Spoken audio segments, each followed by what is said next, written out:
वंदे भारत की शान।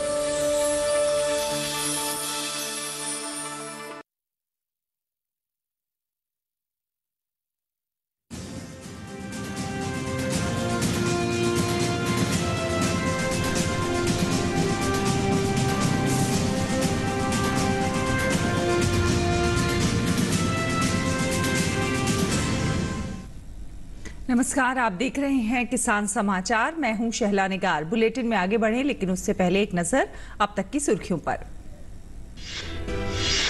G7 शिखर सम्मेलन में प्रधानमंत्री जलवायु, ऊर्जा और स्वास्थ्य पर रखेंगे अपनी बात। साथ ही साथ खाद्य सुरक्षा और लैंगिक समानता पर भी करेंगे चर्चा।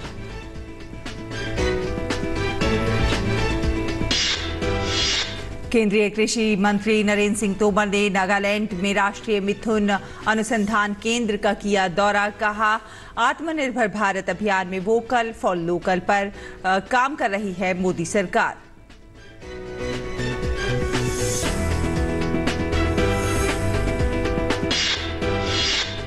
केंद्रीय रसायन और उर्वरक मंत्री डॉक्टर मनसुख मांडविया ने चेन्नई में मद्रास फर्टिलाइजर्स लिमिटेड का किया दौरा। किसानों की जरूरतों को पूरा करने की दिशा में काम करने का दिया निर्देश।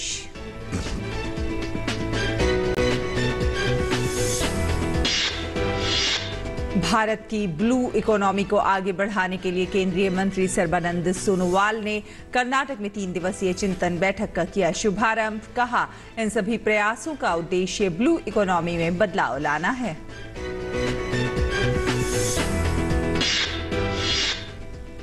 स्थिति में हो रहा है सुधार। मुख्यमंत्री हेमंत बिस्वा शर्मा ने सिलचर में प्रभावित इलाकों का लिया जायजा। मुख्यमंत्री ने स्थिति और राहत उपायों को लेकर भी की समीक्षा बैठक। सभी चिकित्सा सुविधाएं उपलब्ध कराने के दिए निर्देश। उत्तराखंड में भी मौसम विभाग ने भारी बारिश के मद्देनजर जारी किया येलो अलर्ट।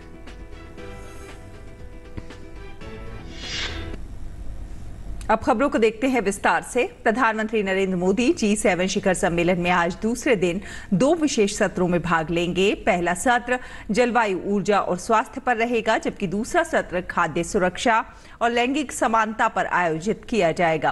प्रधानमंत्री नरेंद्र मोदी आज दक्षिण अफ्रीका, इंडोनेशिया, कनाडा और जर्मनी के साथ द्विपक्षीय वार्ता भी करेंगे। इससे पहले रविवार को G7 शिखर सम्मेलन दक्षिणी जर्मनी के एल्मो कैसल में शुरू हुआ और ये मंगलवार तक चलेगा। सम्मेलन के मुख्य एजेंडे में यूक्रेन में युद्ध और इसके परिणाम स्वरूप वैश्विक खाद्य असुरक्षा है।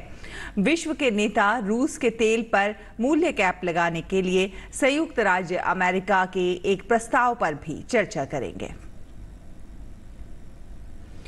केंद्रीय कृषि मंत्री नरेंद्र सिंह तोमर ने नागालैंड प्रवास के दौरान भारतीय कृषि अनुसंधान परिषद ICAR के राष्ट्रीय मिथुन अनुसंधान केंद्र ICRAR के अनुसंधान संस्थान और अनानास के खेत का दौरा किया।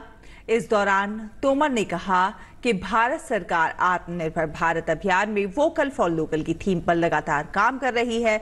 तोमर ने यह भी कहा कि राष्ट्रीय मिथुन अनुसंधान केंद्र पूर्वोत्तर भारत का अनूठा जैव संस्थान है, जिसे संरक्षित करना सबकी जिम्मेदारी है। पहले मिथुन को फ्री रेंज सिस्टम में पाला जाता था। जैसे जैसे कृषि बढ़ रही है, वन क्षेत्र कम हो रहा है। ऐसे में किसानों को ICAR NRC द्वारा विकसित अर्ध गहन प्रणाली के तहत मिथुन पालन के लिए प्रथाओं का वैकल्पिक पैकेज अपनाना चाहिए। उन्होंने कहा कि मिथुन किसानों को उनके आर्थिक उत्थान के लिए लाभान्वित करने वाली प्रौद्योगिकियों के विकास में संस्थान की सफलता पर भी उन्होंने बात की। साथ ही साथ किसानों में रुचि पैदा करके और आय बढ़ाकर जीवन स्तर को बदलाव लाने के लिए केंद्र के प्रयासों को भी उन्होंने सराहा। उन्होंने किसानों के अधिकाधिक लाभ के लिए मिथुन के उपयोग पर और शोध करने की जरूरत पर भी जोर दिया। तोमर ने बोलबम गांव में अनानास के खेत का भी दौरा किया और साथ ही साथ इसके उत्पादक किसानों के संगठन FPO के सदस्यों से चर्चा भी की। केंद्रीय कृषि मंत्री नरेंद्र सिंह तोमर ने नागालैंड में केंद्रीय बागवानी संस्थान का भी दौरा किया। साथ ही साथ यहां पर किसान कार्यशाला और प्रदर्शनी का उद्घाटन किया। इस अवसर पर तोमर ने कहा कि केंद्र सरकार और राज्य सरकारें मिलकर नागालैंड स्थित पूर्वोत्तर क्षेत्र के विकास में जुटी हुई हैं। प्रधानमंत्री नरेंद्र मोदी चाहते हैं कि समग्र और संतुलित विकास हो और सरकार की योजनाओं का लाभ किसानों सहित अन्य पात्र लोगों को निचले स्तर तक पहुंचे, जिससे उनके जीवन स्तर में बदलाव आए। इसके लिए केंद्र सरकार समर्पित है और आगे भी समर्पित रहेगी। पूर्वोत्तर के विकास के लिए केंद्र सरकार राज्यों के साथ कदम से कदम और कंधे से कंधा मिलाकर चलती रहेगी। पूर्वोत्तर सहित देश में किसानों के लाभ के लिए कृषि को उन्नत खेती में बदलना जरूरी है। उन्होंने आशा जताई कि इस क्षेत्र के किसान बागवानी के विकास में एक नई क्रांति को जन्म देंगे। तोमर ने आश्वस्त किया कि केंद्रीय बागवानी संस्थान यहीं रहेगा, कहीं शिफ्ट नहीं होगा। इसके लिए फंड की कमी नहीं आने दी जाएगी और इसके विकास में केंद्र सरकार कोई कमी नहीं छोड़ेगी। केंद्रीय रसायन और उर्वरक मंत्री डॉक्टर मनसुख मांडविया ने चेन्नई में मद्रास फर्टिलाइजर्स लिमिटेड का दौरा किया। उन्होंने कंपनी की प्रगति की समीक्षा की और चुनौतियों को समझा और अवसरों में विस्तार से बताया।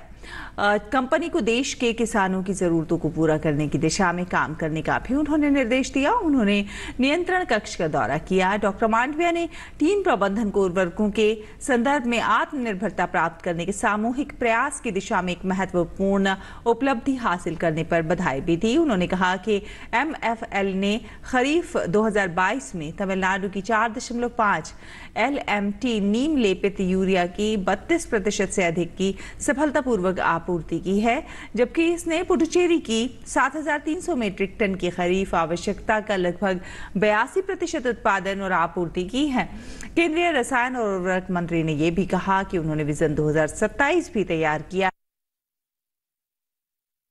जिसमें फॉस्फोरिक एसिड प्लांट को शामिल करना, DAP का उत्पादन करने के लिए ग्रेनुलेटर की स्थापना, 20 मेगावाट के RLNG आधारित कैप्टिव पावर प्लांट की स्थापना, 5 LMT के कुल NPK उत्पादन के अतिरिक्त NPK स्ट्रीम की स्थापना और विभिन्न उर्वरक उत्पादों के व्यापार में विविधीकरण शामिल करने की परिकल्पना की गई है।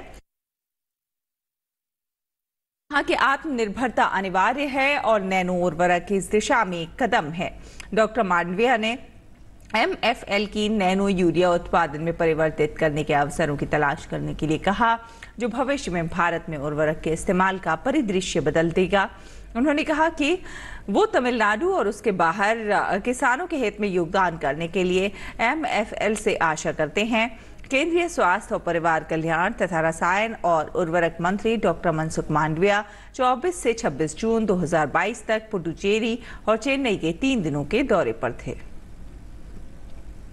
पत्तन, पोत और परिवहन और जलमार्ग मंत्रालय ने कर्नाटक में भारत की ब्लू इकोनॉमी को आगे बढ़ाने वाले विचारों एवं नवाचारों पर चर्चा और विचार विमर्श करने के लिए 3 दिवसीय चिंतन बैठक का शुभारंभ किया। कार्यक्रम की अध्यक्षता केंद्रीय पत्तन, पोत, परिवहन और जलमार्ग मंत्री सर्बानंद सोनोवाल ने की। सोनोवाल ने कहा कि प्रधानमंत्री का दृष्टिकोण तटीय क्षेत्रों के विकास कार्य को आगे बढ़ाना, तटीय बुनियादी ढांचे में सुधार करना और समुद्री अर्थव्यवस्था की संरक्षित करना तथा इसे बढ़ावा देना है। उन्होंने कहा कि इन सभी प्रयासों का उद्देश्य ब्लू इकोनॉमी में बदलाव लाना और परिवहन के माध्यम से परिवर्तन के पीछे के स्वप्न को साकार करना है। उन्होंने कहा कि एक आत्मनिर्भर भारत बनने के लिए ये जरूरी है कि भारतीय समुद्री अर्थव्यवस्था की विशाल क्षमताओं का इष्टतम उपयोग करने में अत्यधिक सावधानी बरती जाए। उन्होंने कहा कि हमारा मुख्य कार्य पत्तन, पोत, परिवहन और जलमार्ग मंत्रालय के माध्यम से उन मार्गों को सशक्त और सक्षम बनाना है जिनके माध्यम से इन आर्थिक परिवर्तनों को प्राप्त किया जा सकता है। असम में बाढ़ की स्थिति में धीरे धीरे सुधार हो रहा है। बराक घाटी में भी बाढ़ की स्थिति में सुधार हो रहा है।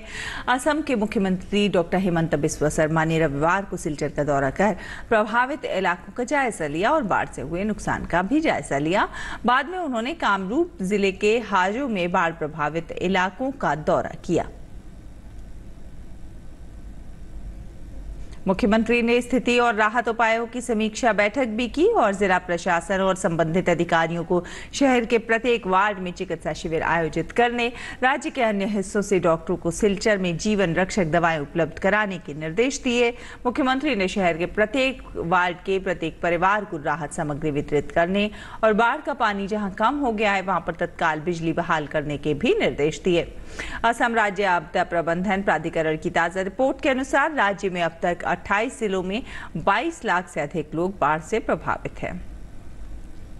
वहीं पिछले 24 घंटों में 4 बच्चों समेत 5 लोगों की मौत हो गई है। 74,706 हेक्टेयर कृषि भूमि अभी भी पानी में डूबी हुई है। रिपोर्ट के अनुसार बाढ़ से प्रभावित गांवों की संख्या 2,542 है। रिपोर्ट में कहा गया है कि 26 जून तक 2,17,000 से अधिक लोगों ने 680 राहत शिविरों में शरण ली। बाढ़ से लोगों को बचाने के लिए भारतीय सेना, NDRF, SDRF और स्थानीय पुलिस युद्ध स्तर पर काम कर रही है। विभिन्न स्थानों में फंसे लोगों को बाढ़ से सुरक्षित बचाने के लिए ये टीम दिन रात काम कर रही है और लोगों को भोजन, पानी और अन्य राहत सामग्री उपलब्ध करवा रही हैं।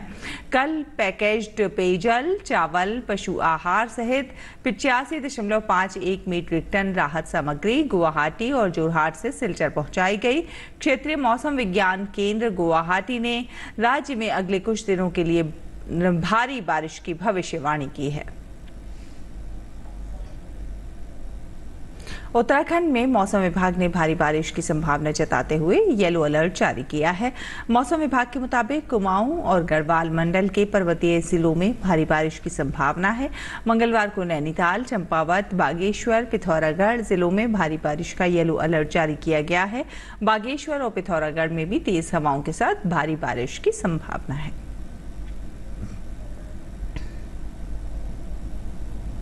महिलाओं के सशक्तिकरण और हस्तशिल्प प्रशिक्षण के लिए वन विभाग द्वारा राजौरी के कलाकोट के सुदूर क्षेत्रों में अब महिलाओं का स्वयं सहायता समूह शुरू किया गया है। अब स्वयं सहायता समूह की महिलाएं दूर दराज के पहाड़ी क्षेत्रों में महिलाओं को आत्मनिर्भर बनाने के लिए बड़ी भूमिका निभा रही हैं। कालाकोट रेंज के 12वीं गांव की दूर दराज की महिलाओं ने स्वयं सहायता समूह शुरू किया, जो कि चीड़ सुइयों से हस्तशिल्प बनाना, चीड़ सुई की चीजें जैसे कि ट्रे, रोटी, टोकरी, पूजा बॉक्स, पर्स आदि बनाना सिखाती हैं। वन विभाग ने बेरोजगार गरीबों को मदद करने के लिए और उन्हें आत्मनिर्भर बनाने के लिए सिलाई मशीनें भी प्रदान की हैं। राजौरी जिले के नौशेरा वन संभाग के तहत स्वयं सहायता समूह के लिए लोगों को सिलाई करना और ट्रे, रोटी, टोकरी, पूजा बॉक्स, पर्स बनाना सिखाया जाता है। दूर दराज के ग्रामीण क्षेत्रों के गांवों में अब महिलाएं आत्मनिर्भर हुई हैं। चिर सुई हस्तशिल्प वस्तुओं की बिक्री मौके पर और बाजारों में की जाती है।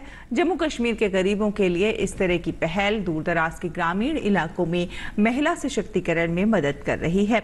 स्वयं सहायता समूह की महिलाओं ने वन विभाग का शुक्रिया अदा किया है और उन्होंने कहा है कि उन्होंने हमारी मदद की है, जिसके कारण अब वो प्रशिक्षण लेकर अपनी कमाई स्वयं कर सकती हैं।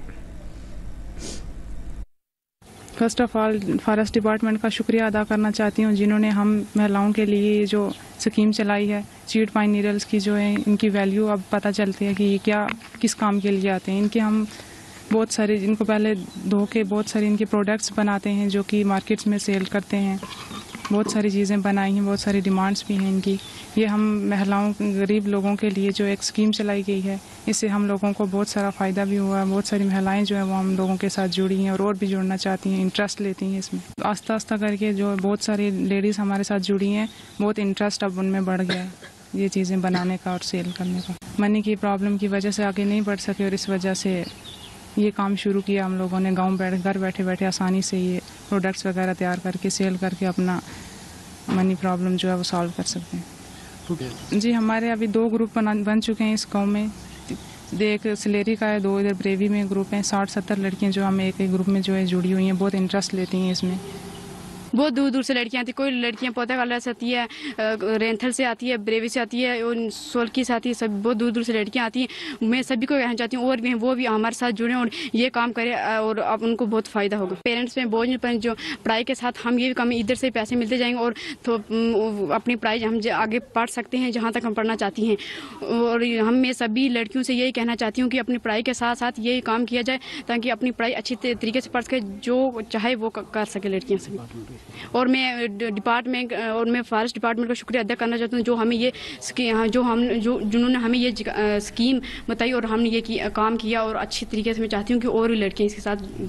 बहुत ज़्यादा खुशी है इसमें, मतलब इतना टाइम भी नहीं है, अपना घर का काम करके जब मर्जी बनाओ, इसकी वो बात नहीं है।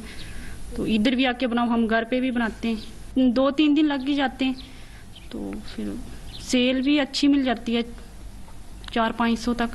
हमें टारगेट दिया जाता है, ग्रुप बनाए जाते हैं कि किसी को पर्स बनाना पड़ता है, किसी को पूजा बॉक्स, तो ट्रे बनानी पड़ती हैं, हेडकेस बनाना पड़ता है। यहाँ से इधर से कटरा भी लेके गए थे, तो दिल्ली भी गए हैं, तो पहले हमें इधर ही पैसे मिलते थे, तो अब अकाउंट में आते हैं। प्रशिक्षण देने वाली महिला ने कहा कि पहले काम शुरू करने में लड़कियों को डर लग रहा था, लेकिन जब इनके द्वारा बनाई गई वस्तुओं की बिक्री होने लगी तब इनका हौसला और बढ़ा और अब अच्छी बिक्री हो रही है। पहले तो डर लगता है, अगर मेहनत करते हैं तो बिक्री ना होगा तो डर ही होगा। हम इतनी मेहनत करते हैं, हमारी ये बिक्री नहीं होगा तो क्या फायदा है हमें मेहनत करने का। तो अब जब हमने बनाया तो बिक्री अच्छा हो रहा है, तो दिल बढ़ जाता है ना, तो डिमांड आती है।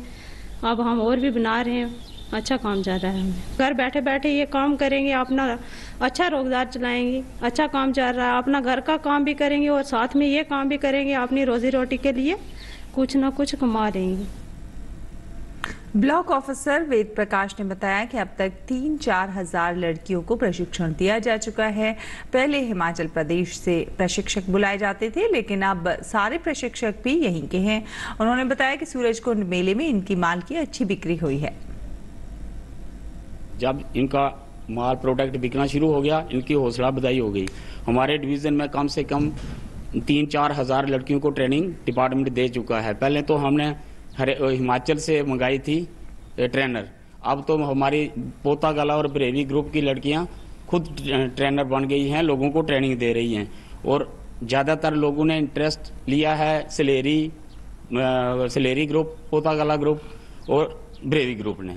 तो बाकी डीएफओ मैम तो इनकी बहुत हेल्प कर रही है। तो ये लड़कियों ने भी हमारा भरपूर साथ दिया है, क्योंकि इनका प्रोडक्ट बनने से हमारे डिपार्टमेंट का नाम गया। दूसरा जो चीज जंगल में आग लगती है उससे भी थोड़ा फर्क पड़ा है। पिछले साल से इस बार आगें कम लगी हैं, तो ये 8-7-8 महीने से ये प्रोडक्ट चल रहा है। तो हम इन लड़कियों का भी शुक्रिया अदा करते हैं कि जिन्होंने अपना टाइम तोड़ के तो हमारे साथ संजोग किया है। इससे ज़्यादा मैं इन लड़कियों को बोलता हूँ कि अपने ग्रुप में जो आस-पास की लड़कियाँ हैं उनको भी शामिल करो और अपना ग्रुप बढ़ाओ, इनकम बढ़ाओ। अब इनका सूरजकुंड में भी माल बिकाया जाके प्रोडक्ट। ड्रोन आज की ज़रूरतों में बहुत अहम है। विज्ञान जगत के सेगमेंट में आज आपको ड्रोन तकनीक उपयोग के विषय के बारे में बताएंगे। पिछले कुछ वर्षों में ड्रोन शब्द को दुनिया भर के लोग जानने लगे हैं और इन फ्लाइंग रोबोट्स यानी कि ड्रोन का उपयोग बहुत तेजी से बढ़ रहा है और इस क्षेत्र में भविष्य के असंख्य अवसर भी हैं। कोविड महामारी के दौरान हमारे सामने एक अनोखी समस्या आई, लेकिन ये ड्रोन उसका एक अनूठा समाधान साबित हुए। दूर दराज के इलाकों में लोगों तक दवाइयां पहुंचाने से लेकर सार्वजनिक जगहों को सैनिटाइज करने और अनावश्यक भीड़ पर पैनी नजर रखने तक का काम ड्रोन के जरिए हुआ। साथ ही साथ कृषि क्षेत्र में भी ड्रोन का उपयोग किया जा रहा है। पिछले कुछ वर्षों में ड्रोन शब्द को दुनिया भर के लोग जानने लगे हैं। इन फ्लाइंग रोबोट्स यानी ड्रोन का उपयोग तेजी से बढ़ रहा है और इस क्षेत्र में भविष्य में असंख्य अवसर है। कोविड महामारी के दौरान हमारे सामने एक अनोखी समस्या आई, लेकिन ये ड्रोन उसका एक अनूठा समाधान साबित हुए। दूर दराज के इलाकों में लोगों तक दवाइयां पहुंचाने से लेकर सार्वजनिक जगहों को सैनिटाइज करने और अनावश्यक भीड़ पर पैनी नजर रखने तक का काम ड्रोन के जरिए हुआ है। उड़ने में सक्षम ये रोबोट रक्षा, कृषि, कानून प्रवर्तन, निगरानी, आपातकालीन प्रतिक्रिया, रसद और यहाँ तक कि वीडियो व फोटोग्राफी जैसे कमर्शियल तथा गैर लाभकारी दोनों क्षेत्रों में बदलाव ला रहे हैं। ड्रोन आज जरूरत की अहम चीज बन चुके हैं और इसकी वजह है उनका बहुउपयोगी होना। वो पक्षियों की तरह जल्दी से उड़ते हैं और जमीन पर कुशलता से उतरते हैं। अर्थव्यवस्था के विभिन्न क्षेत्रों को जबरदस्त लाभ पहुंचाने की क्षमता के अलावा ड्रोन रोजगार और आर्थिक विकास में भी महत्वपूर्ण भूमिका निभा सकते हैं। इसकी अपार संभावनाओं को महसूस करते हुए भारत सरकार विभिन्न क्षेत्रों में ड्रोन के निर्माण और अनुप्रयोग को प्रोत्साहित कर रही है। अगस्त 2021 में भारत ने ड्रोन नियमावली 2021 को पेश किया, जिसने ड्रोन के लिए आवश्यक जटिल अनुमोदन की प्रक्रियाओं में बदलाव किया और इसकी प्रमाणन प्रक्रिया को तेज कर दिया। नए नियमों ने ड्रोन को व्यावसायिक उपयोग में सक्षम बनाया, ड्रोन को वैध बनाया गया और भारत में ड्रोन से जुड़े व्यवसायों को बढ़ावा देने के लिए बाजार को अधिक उदार और ज्यादा अनुकूल बनाया गया। इसमें ड्रोन एयर स्पेस मैप 2021 का प्रकाशन भी शामिल है, जिसमें लगभग 90% भारतीय हवाई क्षेत्र को ग्रीन जोन के रूप में मान्यता मिली है। ड्रोन प्रमाणन योजना 2022 ड्रोन निर्माताओं के लिए प्रमाण पत्र को हासिल करना आसान बनाती है और ड्रोन आयात नीति 2022 भारतीय उद्योग को प्रोत्साहन देने के लिए ड्रोन के आयात पर प्रतिबंध लगाती है तथा ड्रोन संशोधन नियम 2022 ड्रोन संचालन के लिए ड्रोन पायलट लाइसेंस की आवश्यकता को समाप्त करता है। राजस्थान के जयपुर में एक कलरफुल अपार्टमेंट बनाया गया है। देखने में रंग बिरंगा ये अपार्टमेंट बहुत ही सुंदर लगता है, लेकिन ये अपार्टमेंट इंसानों के रहने के लिए नहीं है, बल्कि पक्षियों के रहने के लिए ये 6 मंजिला अपार्टमेंट बनाया गया है। इन छोटे फ्लैट्स में 2000 पक्षी रह सकते हैं। ये इमारत 80 फीट ऊंची है। इसे तैयार करने में गुजरात की कारीगरों की मदद ली गई है। सांगानेर स्थित पिंजरापोल गौशाला में बने इस अपार्टमेंट को पक्षी तीर्थ का नाम दिया गया है। इस अपार्टमेंट में ना सिर्फ पक्षी रह सकेंगे, बल्कि इसमें उनके खाने पीने का इंतजाम भी किया जाएगा।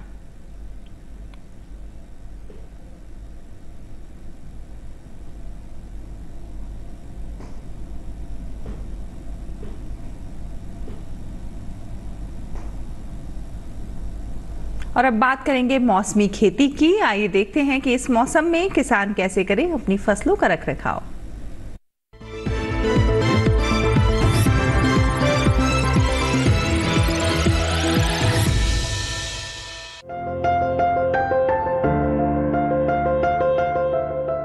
जम्मू कश्मीर के उपोष्ण कटिबंधीय इलाकों में रहने वाले किसान मक्का, करेला और लौकी की बुआई कर लें। बारिश होने के बाद यहाँ धान की सीधी बुआई की जा सकती है। उत्तराखंड के पहाड़ी इलाकों में सब्जियों के खेतों और नर्सरी से जल निकासी की व्यवस्था कर लें। उत्तराखंड के भाबर और तराई इलाकों में किसान मक्का की बुआई जारी रखें। इस मौसम में यहाँ उड़द और मूंगफली की बुआई की जा सकती है।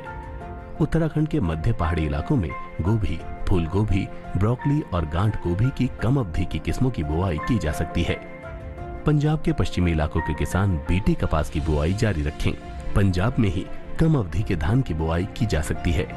हरियाणा के पश्चिमी हिस्सों में फूल गोभी, टमाटर और मिर्च जैसी सब्जियों की बुआई जारी रखें। हरियाणा के पूर्वी इलाकों में टमाटर की नर्सरी तैयार कर सकते हैं। यहाँ अरहर की बुआई भी की जा सकती है। दिल्ली के किसान बैंगन, मिर्च और अगेती फूल गोभी की रोपाई करें। दिल्ली में खीरे की बुआई भी कर सकते हैं। राजस्थान के भीतरी इलाकों में मूंगफली की बुआई का समय है। यहाँ अगेती फूल गोभी, टमाटर, मिर्च और बैंगन की नर्सरी भी तैयार कर सकते हैं। राजस्थान के किसान बाजरा और ज्वार जैसी चारा फसलों की अगेती बुआई कर लें। राजस्थान के अर्धशुष्क पूर्वी मैदानी इलाकों में कपास और मूंगफली की बुआई जारी रखें। राजस्थान के शुष्क पश्चिमी मैदानी इलाकों के किसान टमाटर की नर्सरी तैयार कर सकते हैं। यहाँ के उत्तर पश्चिमी मैदानी हिस्सों में ग्वार की बुआई कर लें। मध्य गुजरात में खरीफ धान की नर्सरी तैयार की जा सकती है। यहाँ की उठी हुई क्यारियों में मिर्च, टमाटर और बैंगन की बुआई कर लें। अच्छी सिंचाई व्यवस्था के साथ यहाँ के किसान कपास की बुआई जारी रखें। उत्तरी गुजरात और उत्तरी सौराष्ट्र में भी मिर्च, टमाटर और बैंगन की नर्सरी लगा सकते हैं।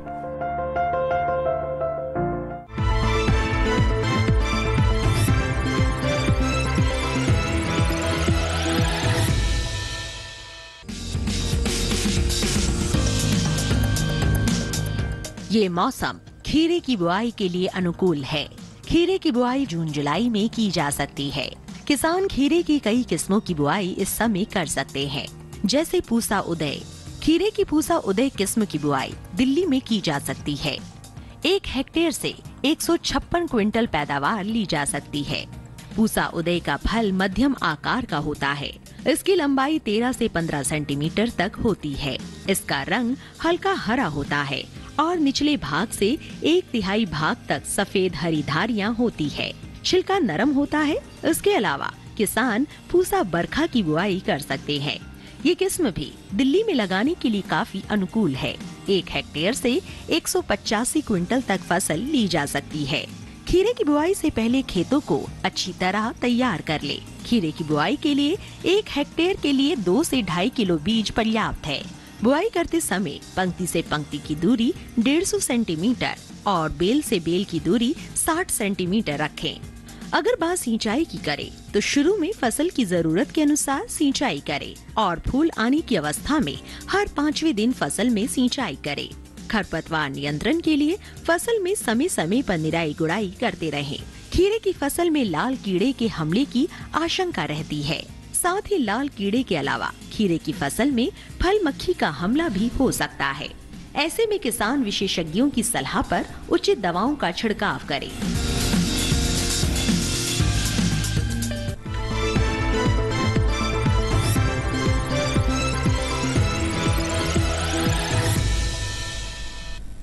और देश में पिछले 24 घंटों में कोरोना के 17,073 नए मामले सामने आए हैं। इस अवधि में 15,208 लोग स्वस्थ भी हुए हैं।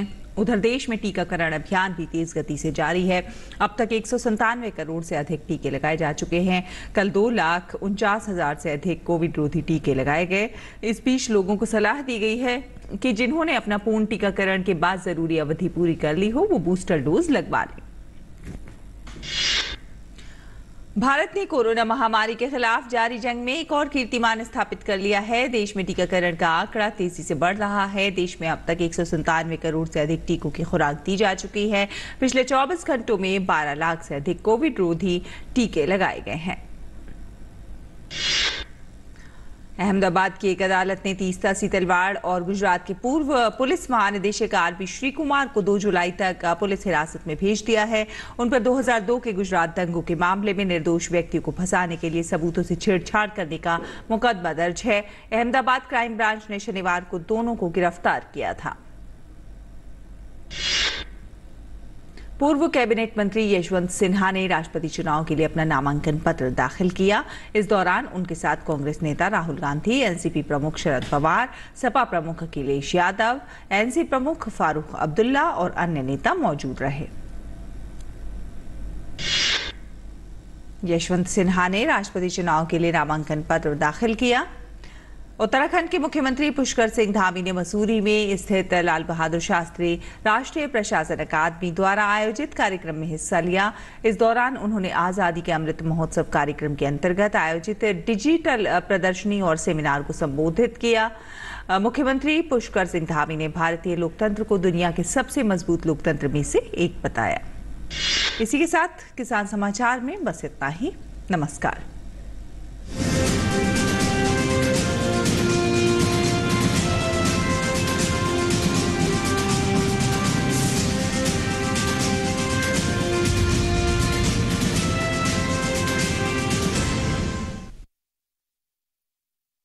Do do do do.